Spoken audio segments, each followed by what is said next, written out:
What's going on, guys? Welcome back to my Friday Night SmackDown audio review for November 24th, 2023. I am Graham G.S. Matthews. Hope you guys are doing well and having a great weekend so far.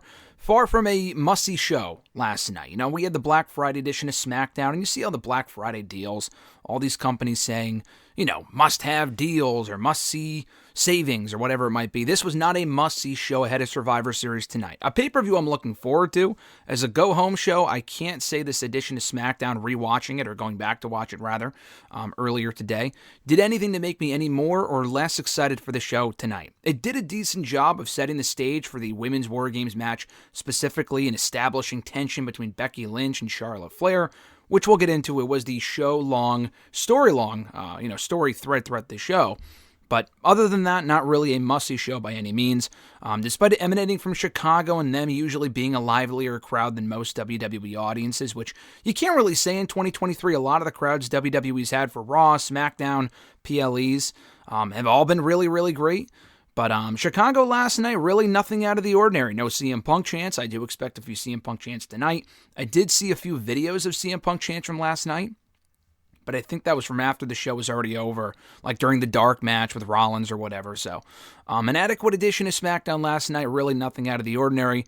Let's get into it. They opened up the episode with Becky Lynch, Charlotte Flair, Bianca Belair, Shotzi all coming out as a team, all taking turns addressing Damage CTRL, why they need to win WarGames on Saturday, before being interrupted by Bayley, who was out there by herself. She challenged the babyfaces to a tag team match in the main event to kind of establish, listen, Becky and Charlotte have never really been on the same page and have not been for a very long time, but we think we can beat you. And Bayley wanted to kind of volunteer other members of Damage CTRL for that match in the main event. We saw this in several segments backstage throughout the show. She actually at one point kind of campaigned for it to be the Kabuki Warriors, Asuka and Kairi Sane, or Io and Kairi, who have history as well from NXT. They ended up selecting Bayley alongside Asuka, which was an interesting dynamic, as the commentators acknowledged, it was Bayley who injured Kairi Sane, and that pissed off Asuka, and that was 3 years ago, and they kind of keep going back to that. Bayley being booted from Damage CTRL is inevitable. They were teasing it on the show, not the breakup itself of Bayley from the group, but planting the seeds for why Bayley would be at some point exiled from her own stable. I don't think we see it tonight either. I think the focus going into the match and even the match itself will be all about Charlotte and Becky. Can they coexist? That was the show-long story, like I said, with this show. Ultimately, they did not, but we'll get to that in the main event. So the opening segment itself set up that match.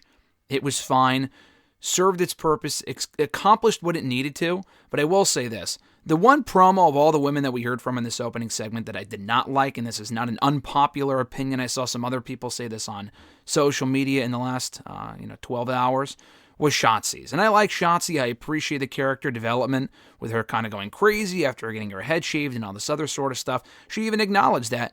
And even in a backstage segment later on in the show where I thought she came off a lot better there than she did here, was when Damage CTRL shaved her head a couple months ago. She felt humiliated. Charlotte was the one who came to her aid. I mean, not notably. I know they had a tag team match against Chelsea Green and Piper Niven a couple of weeks ago. It's not like Shotzi and Charlotte have been fast friends by any means. They teamed up like once or twice, but that was really about it.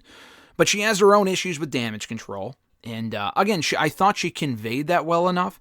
But the delivery of what she was saying in that opening segment, not the backstage segment later on, was just fucking awful. And again, I like Shotzi, but the over-the-top screaming and the laughing was just not good. Maybe it's her own idea of what she thinks the character should be. I know she's a big horror movie buff. They have that whole ghost hunting show, which we talked about here on the channel in an interview she plugged from last month.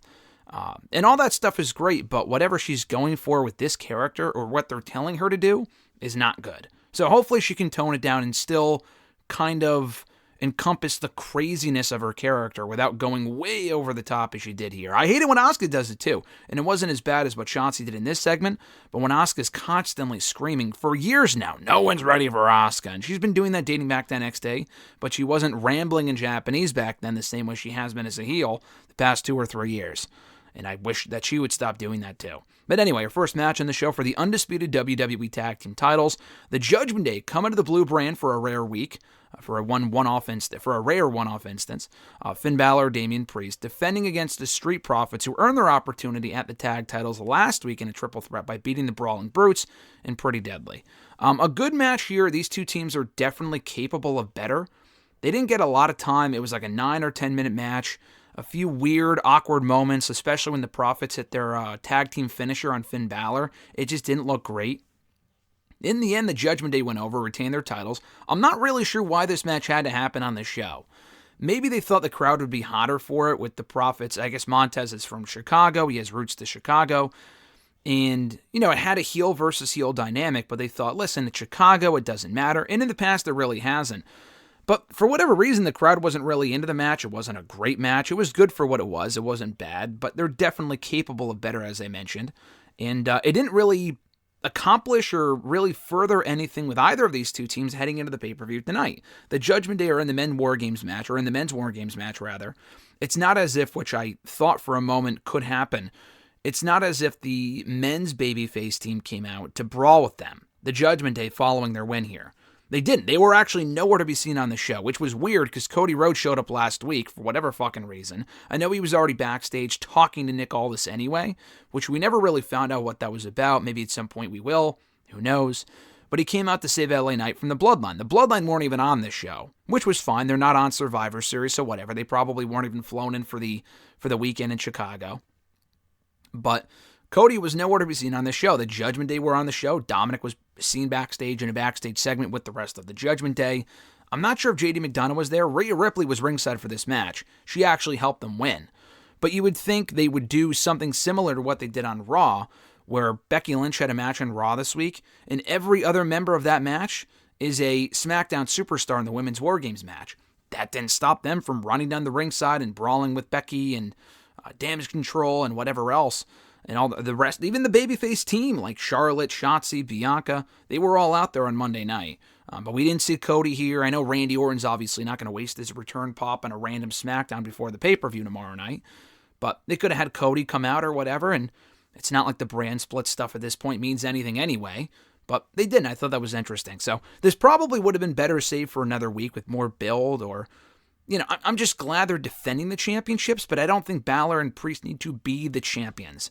They're not hindering the division, but I do think having the belts on an actual team that can defend the championships against other actual teams would help, as opposed to the stable holding the gold just to be dominant. Maybe we start to see the downfall of the group coming out of Survivor Series, and they want them all to go into that match as champions. Priest with the briefcase, the tag titles, Rhea Ripley is a champion, Dominic is a champion, JD McDonough is not a champion, but still. Maybe that's the dynamic they're going for, and then post-pay-per-view, we start to see them start to lose their championships, maybe beginning with Dominic. Dominic is defending, very likely, that NXT North American Championship at the Deadline show against Wes Lee. He probably should drop the belt back to Wes Lee, and he's the first kind of, I know he lost the championship originally to Trick Williams 2 months ago, but maybe that's the first kind of domino in the falling, the fall of Judgment Day, but I guess time will tell. We had the Grayson Waller effect after that with Austin Theory coming out dressed as Kevin Owens. They advertised Kevin Owens as the guest, and Theory came out instead to Owens' music dressed as Owens, which I thought was well done. Kevin Owens interrupts anyway, and he says that his suspension is indeed over, and he says that if you mention someone's name enough times, they tend to come out, because they were also talking about LA Knight. Theory and Waller were mentioning Knight a lot, saying that, listen, we would have beaten Knight had it not been for you interfering in the match, because Theory lost the night a few weeks ago on SmackDown, or I think it was Waller, actually, I'm sorry. Waller lost the night 2 weeks ago on SmackDown because of Kevin Owens. So Knight comes out, and we get the tag team match, impromptu tag team match, Owens and Knight beating Theory and Waller. A good, enjoyable match. The crowd was into it, really nothing out of the ordinary, fairly formulaic, but it was fine for what it was. The baby faces going over, the crowd was super into Owens and Knight. And that was it. We're not getting them on the pay-per-view tomorrow night, so this kind of gave Chicago their fill of Knight and Kevin Owens. Kind of like when we got, not to the same degree at all, but they put Knight on SmackDown in that random Andre the Giant Memorial Battle Royal before Mania this year, and I think they felt that was enough, because they didn't really need him at Mania or have him at Mania or whatever. I don't expect to see him at Survivor Series. The Bloodline are not on that show. And again, there was no follow-up to why Cody Rhodes saved Knight from the Bloodline last week. There was no LA Knight. I mean, he did talk here, but more about Theory and Waller and whatever than about Cody Rhodes or the Bloodline. But we didn't have Solo or Heyman or Jimmy Uso on the show. And he didn't say, oh, thanks, Cody, for helping me out, or this is why you helped me out, or I'll help you out in the future, I'll give you a receipt, or whatever it might be. No, he just didn't even acknowledge it, so I thought that was weird. I assume we get back to Knight in the Bloodline post-Survivor Series, probably with AJ Styles coming back, and maybe we get Knight and Styles against Uso and Sikoa, which is basically the same Fastlane match we got a month ago, except without Cena, it's Styles, but we need Styles back here on the show. He hasn't been back yet, which is kind of surprising. But, yeah, maybe that's where this is going. This was clear filler, and I don't know what the end game of the Owens versus Theory and Waller program is other than just to keep him busy. Probably just to keep him busy until the Royal Rumble season for when Logan Paul comes back. Maybe he beats Grayson Waller in a one-on-one match, which I don't think we've seen yet from Owens and Waller. And that's enough to earn him an opportunity at the United States Championship, either on the first SmackDown of the year, which probably not because Logan Paul hasn't wrestled on TV yet, so they probably don't plan on having him do so, although he should, as the United States champion. We haven't seen him make a single appearance on the show since winning the championship at Crown Jewel 3 weeks ago, which is ridiculous. Then again, I get he's not at Survivor Series, so whatever.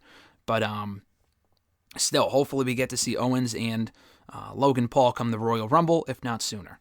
And this at least further their momentum ahead of then. And Knight, same thing with Bloodline. I gave him another win, so it is what it is. We had Carlito in the ring after that, kind of addressing, coming to the aid of the rest of the LWO last week and talking about Santos and Rey Mysterio and whatever, mentioning that this match with Santos at Survivor Series would mark his first PLE match for WWE in over 13 years. Two things he's forgetting about. The first thing I thought of was the Royal Rumble return back in 2021.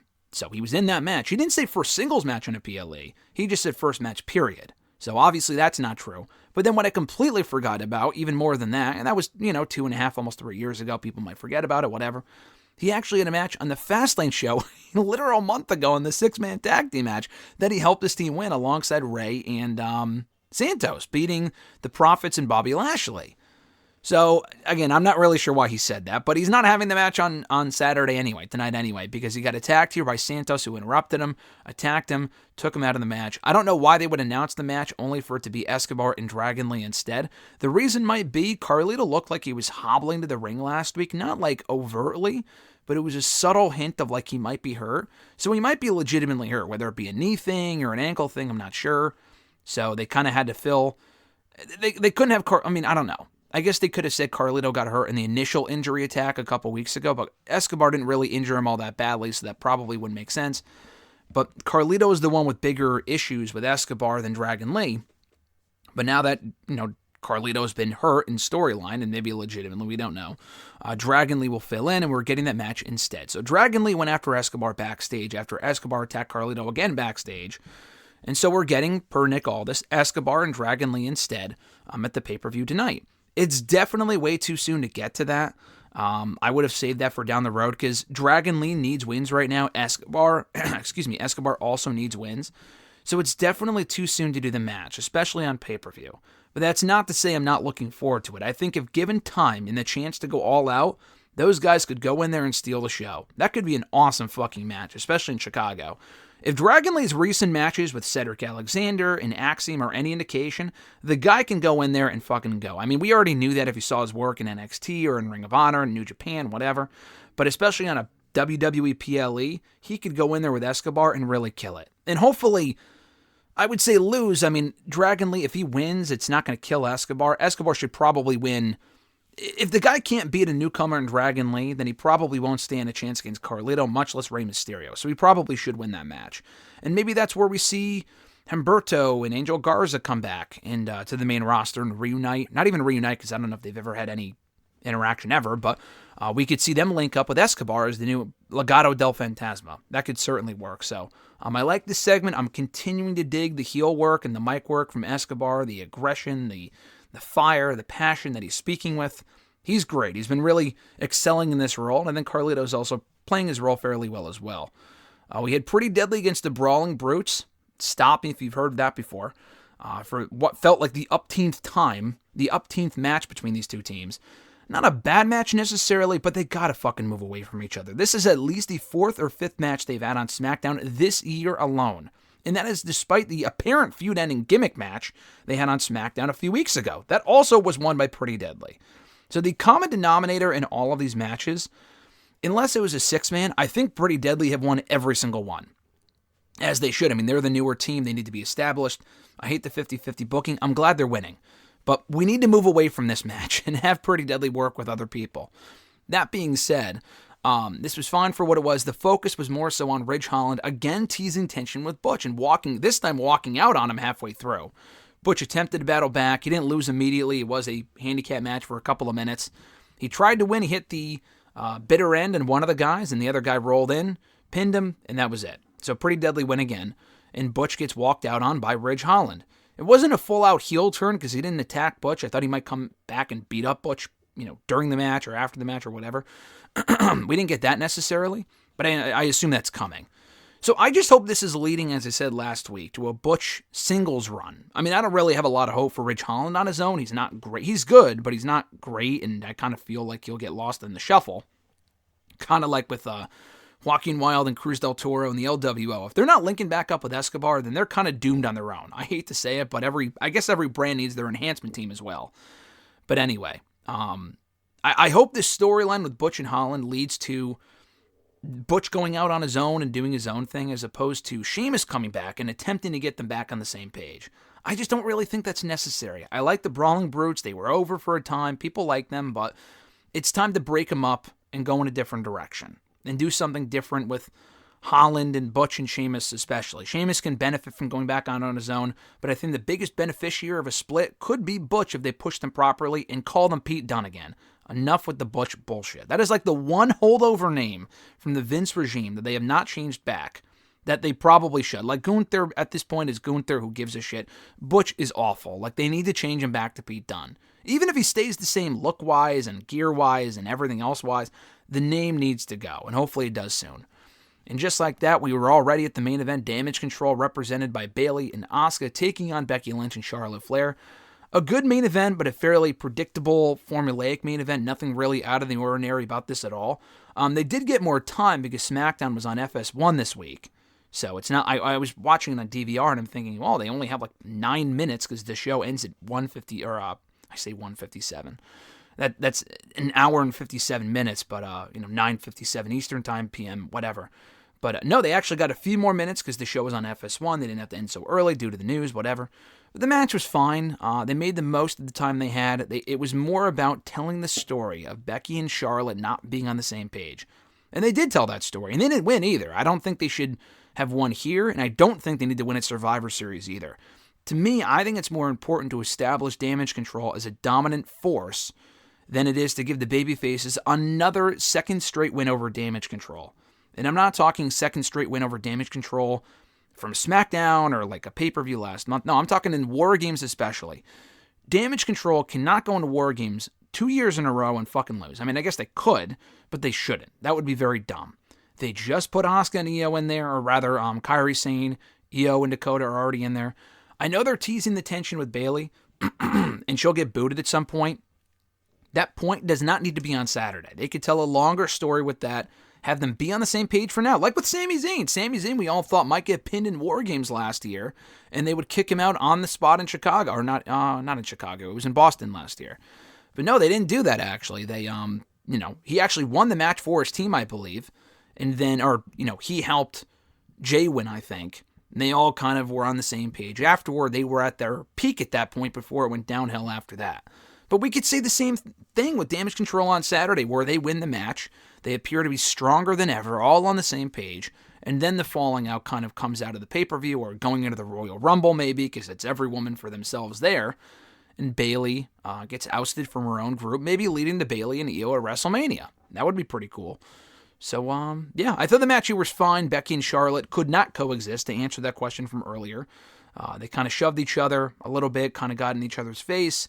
Becky gets rolled up by Bayley. A much-needed win for Bayley, who loses a lot on this show. So she needed the win, and she's lost a lot since coming back to the company from injury last year. So, not that this will salvage her by any means, but a win is a win. It's not another loss. So, a fine way to close out the show. Like I said, not really moving the needle for me specifically as far as making me more excited for the show in any form or fashion. I was already excited for Survivor Series. I feel like the Chicago element alone sells itself. It should be a great crowd. The 2 WarGames matches I'm looking forward to. Escobar and Dragon Lee now added to the card. That should be more exciting to me than even Gunther versus Miz or Zoe Stark and Rhea Ripley, which could both be very good matches. But I'm looking forward to the show tonight. So thank you guys for checking out my review of SmackDown from Friday night for November 24th, 2023. I appreciate it. Be sure to like the video, drop a comment, share the video, and subscribe to the channel for more daily content. We should have a Collision audio review at some point up tomorrow. Maybe not. I'm not sure yet. I'm planning on doing one, but if I don't have the time or whatever, because Survivor Series is tonight, I'm not watching the show until tomorrow. We'll see. It might be on Monday, so just keep an eye out. But Collision is airing opposite of the pay-per-view tonight, along with Rampage. They're doing a 3-hour block of Collision and Rampage opposite of Survivor Series. And I don't think that's a Tony Khan call. I think that's a TV network executive call because they didn't want Rampage airing on Black Friday. Maybe they just thought, hey, if we're already having Collision air opposite of the show, we might as well go all in and have it air opposite of the entire thing air opposite of Survivor Series. I mean, I guess they had Collision air an hour earlier, when it was airing opposite of Fastlane, which I'm not really sure why they can't do that again. But anyway, we'll discuss Collision when we get to it either tomorrow or on Monday. Have an awesome one, guys. I'm Graham G.S. Matthews. Enjoy Survivor Series tonight, and I'll catch your ass down the road.